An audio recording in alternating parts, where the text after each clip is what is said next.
ایک بزرگ سے کسی نے پوچھا کہ اللہ رب العزت کی زیادہ تحمید کرنی چاہیے یا پھر استغفار کرنا چاہیے۔ انہوں نے ایک بہت بہترین مثال دی۔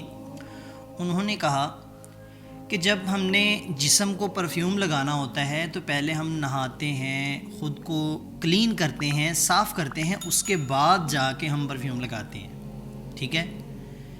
تو تحمید جو ہے اللہ رب العزت کی حمد بیان کرنا، انہوں نے کہا یہ تو پہلے سے ہی خوشبو ہے، ٹھیک ہے؟ اگر آدمی گندا ہو تو پھر ہم خوشبو نہیں لگاتے۔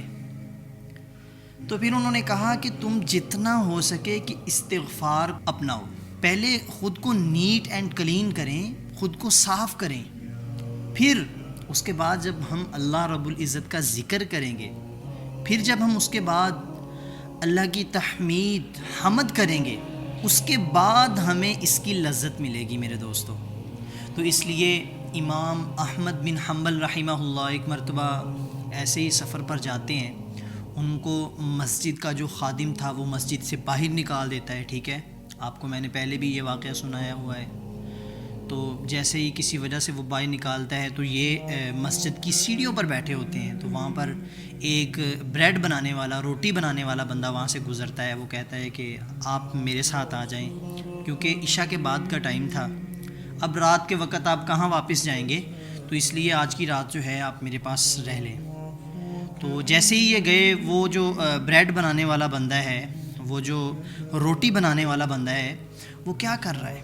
وہ کام بھی کر رہا ہے، ساتھ میں استغفار کر رہا ہے، استغفر اللہ استغفر اللہ، اللہ کے سامنے استغفار کری جا رہا ہے۔ تو امام صاحب نے پوچھا کہ تم اتنی زیادہ استغفار کر رہے ہو تو تمہیں اللہ سے کیا چاہیے؟ اور پھر یہ بھی پوچھا کہ تمہیں اس کا کوئی فائدہ بھی ہوا ہے یا نہیں؟ اس نے کہا کہ میں نے اپنی زندگی میں اللہ سے جو بھی مانگا اللہ نے مجھے دیا، میں نے دولت مانگی، سکون مانگا، جو بھی میں نے مانگا، میرا کام نہیں چل رہا تھا، میں نے کہا کہ یا اللہ میرا کام چل جائے، تو میرا کام بھی چل پڑا، ٹھیک ہے؟ تو کہنے لگے کوئی خواہش ہو آپ کی؟ اس نے کہا کہ میری صرف ایک خواہش نہیں پوری ہوئی۔ امام صاحب نے کہا ایسی کون سی خواہش ہے جو آپ کی پوری نہیں ہوئی؟ انہوں نے کہا کہ میں امام احمد بن حنبل صاحب سے ملنا چاہتا ہوں، ان کی زیارت کرنا چاہتا ہوں۔ اللہ اکبر! امام صاحب وہاں پہ رونے لگے کہ اللہ نے استغفار پڑھنے والے بندے کو، استغفار پڑھنے والے بندے کے پاس مجھے کیسے پیش کیا۔ انہوں نے پھر اس کو بتایا کہ میں ہی ہوں امام احمد بن حنبل۔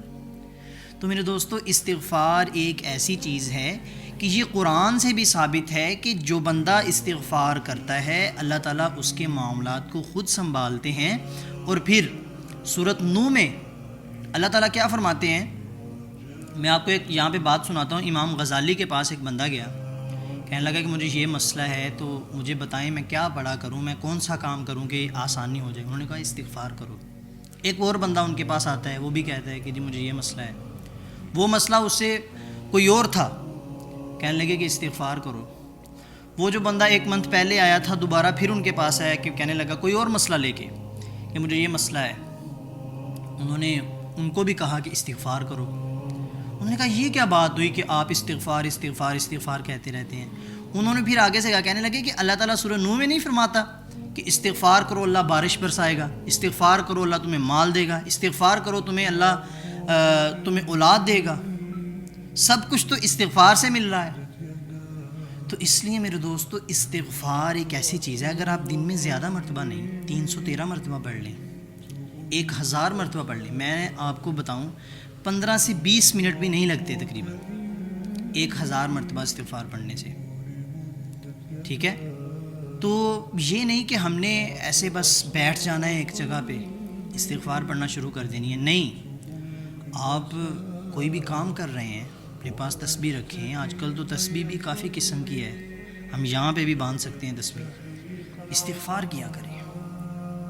اگر آپ چاہتے ہیں کہ آپ کے معاملات اللہ خود سنبھالے، آپ کے دل میں نورانیت آئے، اگر آپ یہ چاہتے ہیں، ٹھیک ہے، تو پھر آپ استغفار کریں۔